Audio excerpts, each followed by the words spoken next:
Hi, beautiful beings. My name is Brittany. And I'm Connor. And I'm Kami. And I'm Ben. And we're so pumped to be here with Kami and Ben Crawford, who hiked the entire AT, the entire Appalachian Trail, with their 6 kids.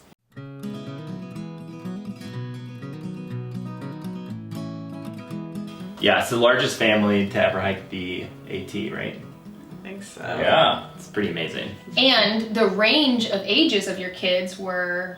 At the time, 2 years old to 17. Wow. Yeah. And how many years ago was it now?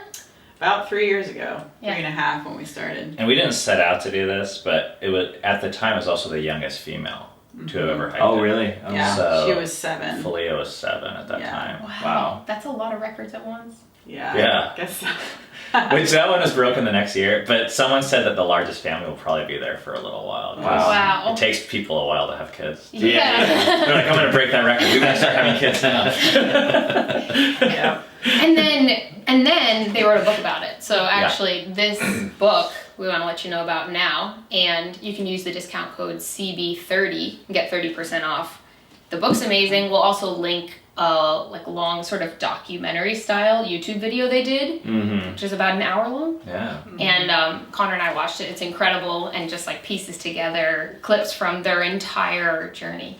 Yeah, we were super engaged watching it. We hung out yesterday at Barton Springs here in Austin and had a little chat about that. And I was just amazed at how dropped in I was with your story, because I think I shared, like, I don't really watch much YouTube. Yeah. I'm not my system isn't adapted to blogs. Like, I like creating them, but I don't typically watch them. So I thought, like, this will be interesting, but I'll probably be a little bored or, you know? Okay. And I was not. I was like, wow, this is so good. And I don't know what it was about it. I think it was the authenticity. It's definitely the family element. Yeah. And I was just blown away with your kids, honestly. Yeah. And how like self-responsible they were, Yeah, you that mentioned was big. yesterday. Yeah. And how well it felt like the type of family that I would say is an ideal sort of family.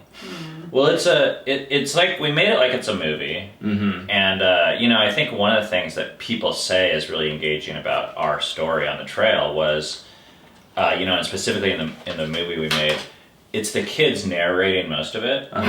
So you have everything from I think he was 3 or 4 when he did the narration. Our 2-year-old was, but he was 3 when we recorded it. Yeah. So you have him talking, and then you have teenagers, 16, 17, 18-year-olds talking. Yeah. And a lot of people have seen the trail, but they haven't seen it through like a 13-year-old's lens. Right. Yeah. And, using the language and the kind of the vibe. So it is unique carrying from seeing the world, like a difficult challenge like that, from the lens of what people normally consider. I mean, what do teens normally, like when you see them in a Starbucks, I'm like, they seem kind of annoying, like they're texting and talking about teenager stuff. But these are like adult topics, and you know. Very much so. Yeah. Yeah. Yeah, I mean, there's so many questions I want to ask, but actually, I'd love to start with, like, what's the question that you guys get most often asked about this? Before that, can I say, since we're talking about YouTube, can I say it's weird that we've seen you guys' YouTube channel, and now we're in the blue couch. I know. Yeah. So, maybe people are wondering, like, surreal. how do these people get here? But, like, for us, it's weird to be here, having watched you guys' videos, For Love that. several years. and being inspired. Wow. Yeah. So then we're like, I don't know, I just had to say I that. love that. Yeah. Yeah, we had like one Zoom call, I think it was like 5 months ago or something. Yeah. I watched the documentary first, and then we chatted on Zoom. Yeah. And that was kind of like a reverse of what you're talking about. I loved it. It was so nice. Yeah. to Because we connect with approached you guys for coaching at that time. Right. Yeah. And then, we had talked and been inspired by stuff over the years. Well, and then I just decided I'm going to reach out to That was, Brittany. before then, I And think. When you reached out and you're like, yeah. and you were like, hey, I want to send you this book about my family Yes. hiking the AT, and I was like, wait, what? You hiked the AT Yeah, something with crazy. your partner and 6 kids, and I was just like, I was blown away immediately. I was like telling Connor, I was telling my sister, who's also really into the AT, and just, I was like captivated right away. Like, wow, this must be an amazing family, and you sent me the book, and it came with gummy bears. Yeah. So, to answer your question, though, about the question we get the most. Yeah. I don't know how you'd answer this, but, like, honestly, the question that we get the most, which it's not even on my radar, is what did you do about school? Yeah, I Like in the figured you might get that, comments, yeah. That's a big one. that comment in our video, it'll be asked like 100 times. Wow. And it's weird because I'm like, school? Uh-huh. What do you mean? We were like walking through the woods. Well, to us, it wasn't even like on our radar, but to most people, that is a big thing. Yeah. Yeah. Yeah. Yeah, so I mean, I'd love for you guys to share that. From my perspective, it sounds like you guys have always unschooled your kids, or like your kids have never been schooled, or like what's the word, like traditionally schooled. Yeah. Yeah, I guess that would be a real challenge for most people, because if they go to school and if they have a traditional job, then going on an adventure like that, which for people that don't know is like upwards to 5 or 6 months, you know, traditionally is how long it takes people. The number one obstacle or your first step is to really figure out how to extricate yourself from work and school so that you can even leave. Yeah. But I think we had architected our entire life around this type of thing already. Yeah. For numerous reasons. So I didn't have traditional work. We had kind of like developed passive income, and then we didn't really feel bound to the school system. So that wasn't a huge barrier for us to leave, which was really nice. Yeah. It still was hard work. I mean, It is. packing for 5 months, mentally speaking, like you have to do your taxes ahead of time. Oh, that's interesting. wow. Yeah. We rented out our house, which is a whole other interesting topic. I mean, this is the stuff I geek out about. But like, when people always, probably the next question people ask is how much did it cost? Or they say like, oh, I wish I could afford to do something like that. But actually, when we took into account the income that we made from renting out our house, the total cost of everything for 5 months was $10 a person a day. Wow. Which was cheaper than So $80 for family a of day for your 8. family. Yeah. Right. Yeah, Right. but that's cheaper than for us living at home. Wow. When you take into account that's really gas fascinating. and insurance and Netflix and all the normal expenses people have, Yeah. it was cheaper for us to take a vacation for 5 Oh, months. that's cool. Yeah. Well, the unschooling bit kind of leads into the lifestyle element that you have going into this kind of big deal excursion with a whole family. I'm curious if you feel like it's possible for a family to do this, maybe a more standard American family who is in school, who is working, 9 to 5 jobs. Because my belief is that you guys probably have a very different family unit than most standard American family units, and that there's a sense of camaraderie, partnership, self-responsibility sort of built in prior to just jumping on the trail. Yeah, I think another thing that people get daunted by is how did you spend that much time with your kids? Wow. Like doing something that's physically, emotionally challenging. But we did already have that built in somewhat to our life where they weren't being sent off to school. We weren't going to work. So we already knew how that felt to us. Although this was like an even bigger challenge than what normally we found at home. But like you guys were hanging out a lot anyway. Already. Yeah. Which We is were, really but not that much. But not well, I like mean, not that as because on the trail we're hanging out for 16, Like 24 hours a day. Yeah. Yeah. That was intense for us. Yeah. Yeah. And it's hard because I do think our family was more cut out for this type of thing, and that it might have been an easier transition. But I guess one way I'd like to encourage people is to let them know, like, on an adventure like this that lasts 5 months, no one is the same on day 1 as they are on day 50 or day 100 or day 160, which is when we ended. Yeah. Like the transformation, so you kind of set yourself up to go through this transformation. Yeah. So if you, I don't think, like, I do think we were, we didn't hang out as much as a family, but we kind of had that as, at least as an ideal that we wanted to aspire to. And that made that transition easier. But everyone, I mean, you step on the trail day 1 and you see, I mean, there's hundreds of people doing this, and they're literally sitting down at camp the first day, like opening their package from REI. Yeah. They've never used a tent or they've never used a stove. Yeah. But then on day 100, everyone's a pro. Yeah. You know, at whatever.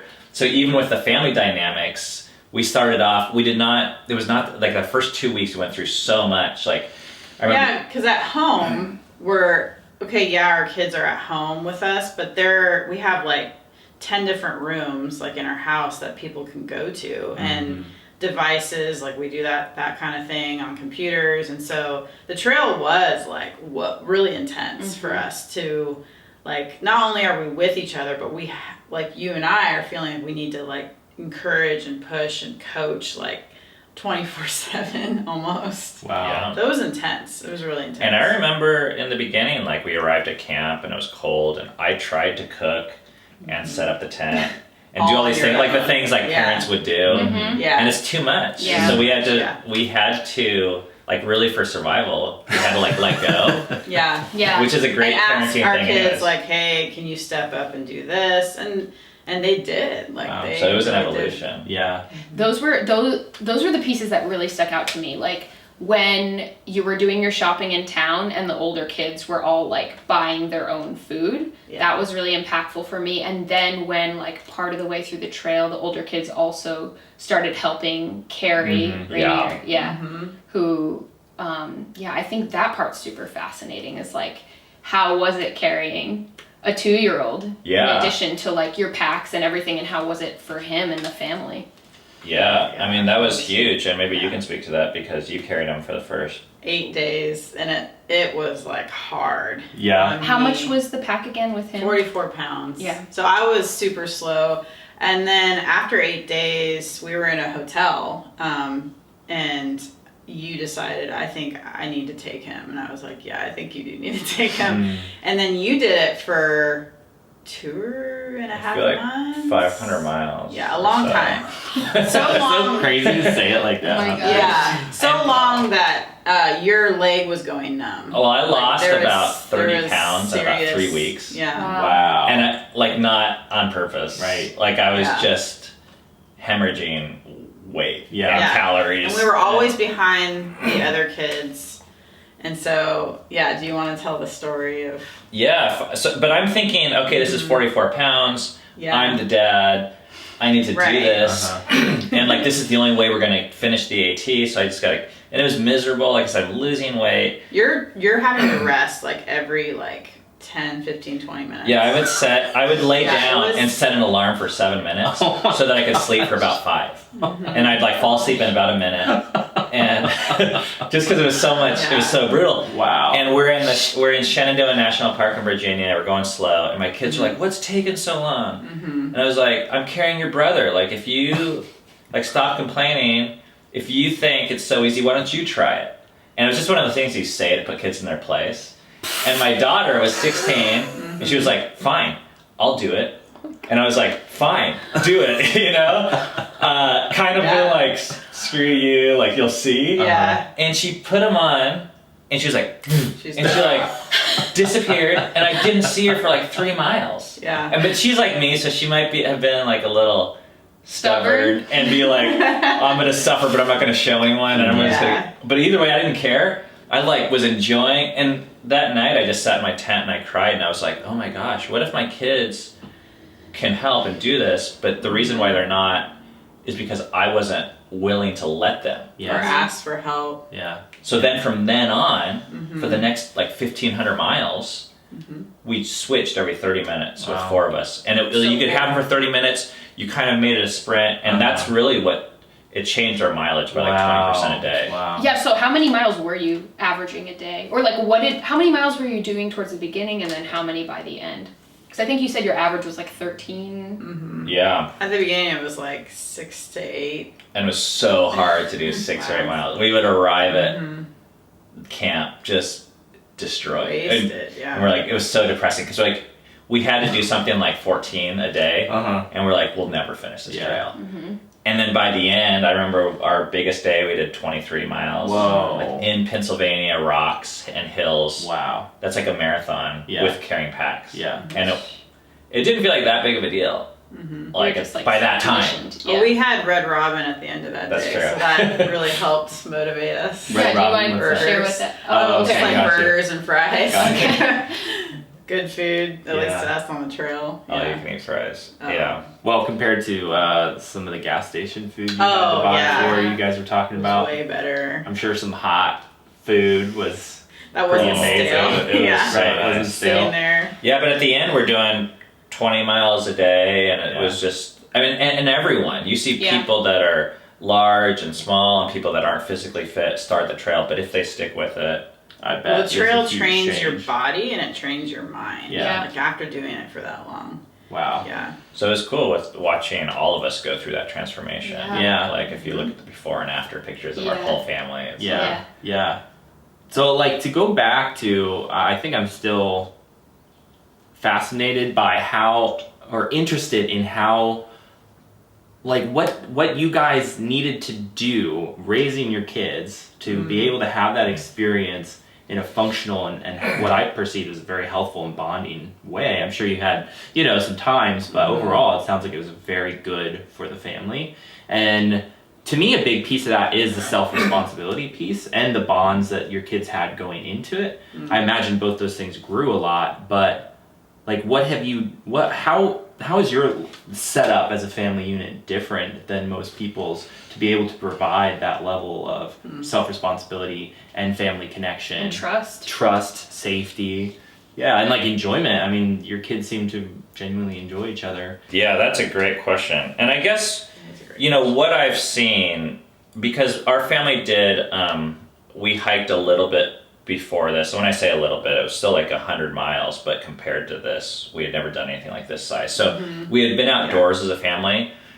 And when I just want to paint a picture, like when we're at home, we fight and the kids go nuts and it's crazy and there's bickering and drama. So it's, a lot of it isn't that our family is that unique, but we have found that at home people get bored. And like when all the survival stuff is taken care of and there's not like something you're all shooting for as kind of like a team, you have all this energy to burn, so the kids pick on each other and they fight over whose piece is bigger and all these like very normal things. But when we put ourselves in an environment where we're facing this basically impossible challenge, because on the first day you do 8 miles and you look down and you're like, wow, I have 2,181 miles left to go. It seems impossible. And you're like, and it's raining, you can't even breathe, it's so cold. But in these moments we were like, so the highs and lows, like there's such high highs and low lows, and we look over and our family members kind of became our teammates in a way. That you're like, wow, we're crying together. Right. We're both. Well, you depend on each other because there's like, you're really actually helping each other. Right. and you need need each other. Yeah. For like the real stuff. Yes. Survival Like, stuff. I need you to get me water. Can you get me water? Instead of like, go clean your room. Yeah. And everyone's kind of like, that's kind of a joke. It doesn't matter if my room's clean. Yeah. In this situation, it was like, we need you to make dinner or we're not going to eat. You need calories. It's cool to hear that, how you explain, your home life is not maybe entirely dissimilar from a lot of people's. And so it really was having this big goal, collective goal together, and there is an intensity to it. And I do imagine you kind of drop into a more survivalist part of your brain and probably nervous system. Man, it's so powerful. We did have a framework for this. I think you said earlier on when our kids were smaller, we had done smaller hikes. As in like 90-mile hikes. So I feel like our kids and we kind of knew, okay, this is sort of what this is like, but just on a bigger scale. Yeah. And just to say, like 90 miles is so enormous. It's for most enormous, people. yeah. It is. I was in Boy Scouts. I think the enormous. biggest one we did was 50, and that was like you got a merit badge for it. Totally. Yeah. But it was like, it was like a week is what it takes to do something like that. And but this is what I was so shocked at. I had this moment where we were going to go speak at an REI about this 100-mile hike. And we had just got back from this like resort in the Bahamas that was like, it's the kind that's on the Travel Channel all the time where there's like the water slides and the sharks and it's like a kid heaven, okay? Like buffets. And we had just got back from this place. So I asked my kids kind of joking right before we walked in, I was like, hey, which would you prefer, this resort? It's kind of like Disneyland of the Caribbean or this 100-mile hike, the Wonderland Trail that we've taken you on? And I knew their answer. I was like, oh, the resort.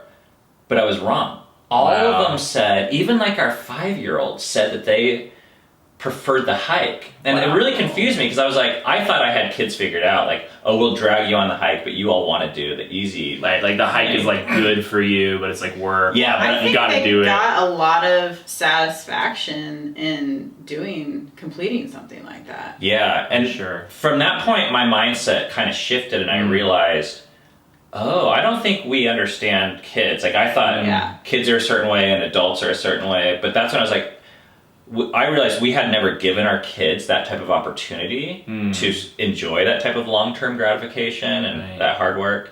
Yeah. But they preferred it in a way. Wow. Yeah. Was, I guess I kind of know the answer to this, but I'd love for you guys to share this. If all your kids were down to do it, and if there was any time where they felt differently and how you sort of navigated that. Specifically talking about like doing the whole trail together. Yeah. Well, there was our older kids, we gave them a choice of whether or not they even just wanted to do it at all. Because we knew that would be important for them to have that, because they're old enough that they needed to have that choice for themselves, because they can stay back. They could have stayed back home with grandparents. And a couple times we had crossroads with a couple of our older kids where they were complaining a bunch, and we just were like, or they're kind of putting it on us, and Why do I have to be here? Like, This sucks. yeah, like you dragged me here or something, and we're like, okay, yeah, if you think that, like, you can definitely leave, like, and we were trying not to like make it weird for them, like, if you Not leave, like a punishment. yeah, if you leave, like, we're not going to be mad at you, like, Right. you definitely need to own this hike for yourself, because this is really, really hard. And so we talked through that with a couple of our kids at a couple different points, and then they decided, well, I think actually it's worth it to stay. So, But there was that was a massive shift, and this is something I've seen in you guys' parenting, even from a young age. Once we said, okay, because it wasn't just a choice. I think the choice was, you can leave, we'll pay for your train ticket. We were in New York at this time. You can go back. This is our 13-year-old. yeah. And you can have air conditioning and play video games for the rest of the summer. Like, you know, that's what, in his mind, the choice was, or hike on this miserable, dusty trail for another 2 months. Because it was hot at this point. Yeah. But if you stay, we don't want you to complain anymore.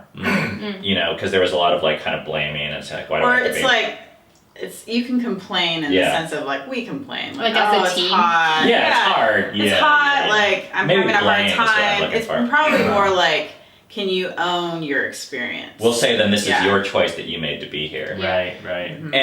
And he thought about it for a day or two, then he decided to stay, and the complaining stopped. Wow. Not just because, or the blaming, because I think The blaming. we saw how much of his misery, it wasn't actually about hiking, it was about feeling like he was being forced to hike. Totally. And that's so different. Like, Yeah. you know, as entrepreneurs, I'll slave away at my desk because I want to. Right. Yeah. The second I feel like someone's making Someone's me, telling you, I'm oh, like, God, this no sucks. way. Absolutely. But I'll do it on my own. Like, I do crazy things because I enjoy. Yeah. Yeah, you're so right. I mean, obviously, you can see that with the youngest of kids. And especially, I noticed, like, with Ilya, around 1.5, Yep. it was really, like, giving him a clear choice always had better results. Autonomy is so... It's Yep. so, It's so valuable. so important. And I just felt that growing up. Like, that was the key thing that felt disruptive for my development, I think. And, Yeah. like, got me so heated as a Totally. kid. Yeah, right. And trusting that autonomy, Yeah. trusting that kids are naturally curious, they're naturally productive. Yeah. They actually wanted to walk. And naturally competent. Yes. I think that's the That's other really piece cool that... that all your kids could do it. Yes. And that they weren't the ones having the most trouble. Exactly. And I love that you mentioned this, like, part of you that had to let go. Because, yeah, I mean, I think as a culture, we, as parents, are modeled this sort of, like, we gotta be really, like, in our kids' development or something terrible is gonna happen. Yeah.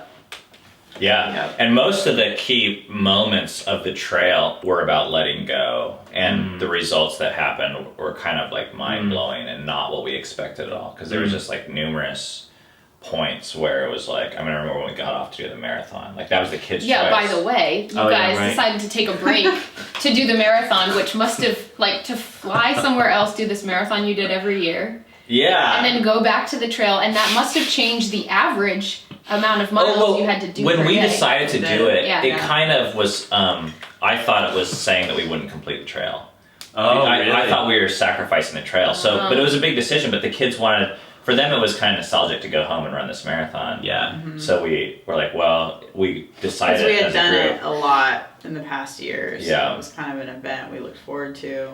It's hilarious. I mean, that sounds ridiculous. Yeah, Well, let's take a minute, I not to like go chill somewhere. It's like to go do a marathon and go right back to the trail, hike more miles per day because you had a specific deadline. Yeah. But if you watch the documentary and you see you all like running the marathon, everyone's got a smile on their face. Everyone's just so like excited. And that's where it was a reprieve. It's weird to say that, but for us, it was this like fun thing.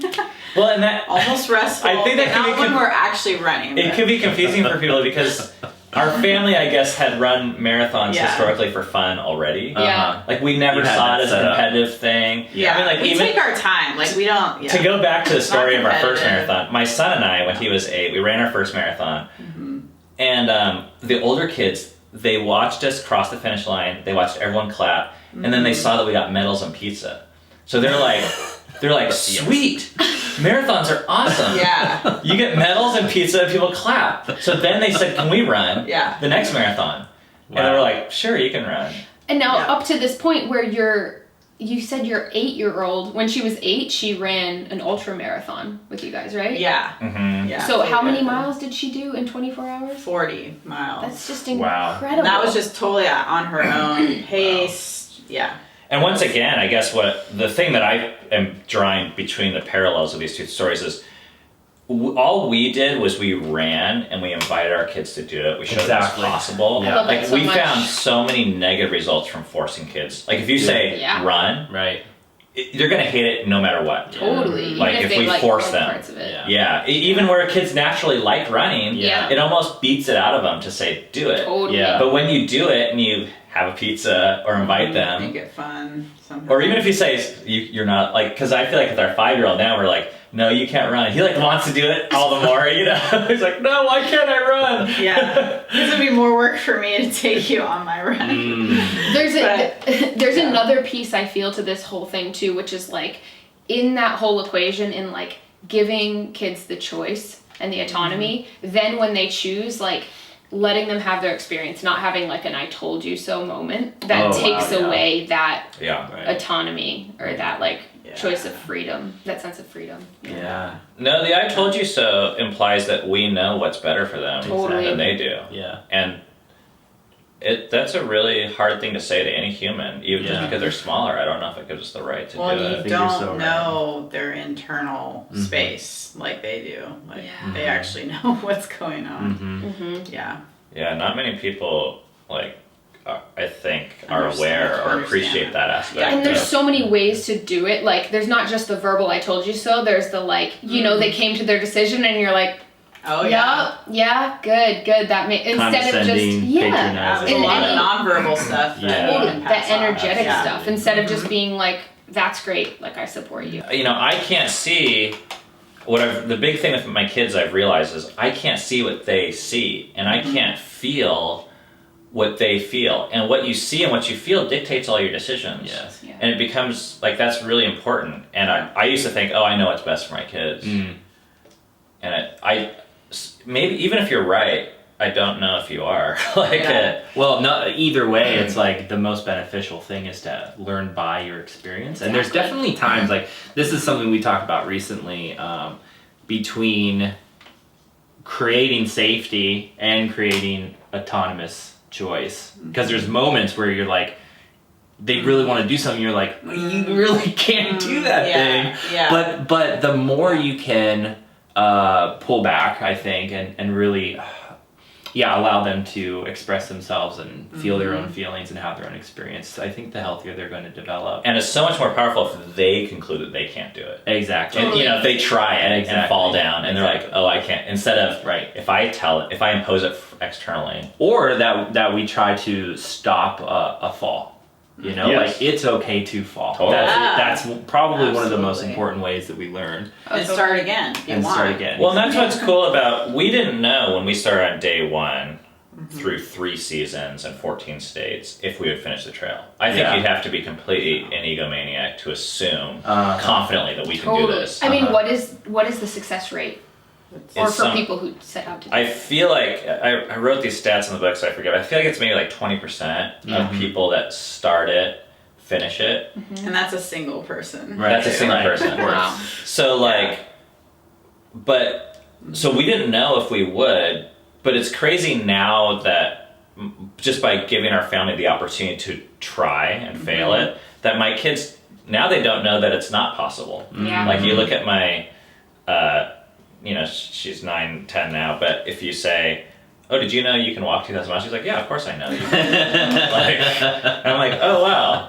That's more valuable to me than a college degree. Like, in a lot of ways. She has a competency that, I don't have now at 40. It gets kind of weird because you'll have other kids that'll be like, oh, like I can't run a marathon. And our kids are like, oh, really? Like, I didn't know that. They didn't know that. Wow. That was like a possible. Or they're like, I think you can. Yeah. They're trying to talk other kids into it. That's amazing. You know what? Actually, when I rarely watch YouTube, but when I do, I just watch inspiring kid videos, like kid athletes doing amazing things, and it pumps me up because I'm like, they had the confidence to do that, and they learned those skills in like 3 years, and now they're like professional skateboarders or whatever they are. Yeah, they had a lot less deprogramming that they had to do than I had to do.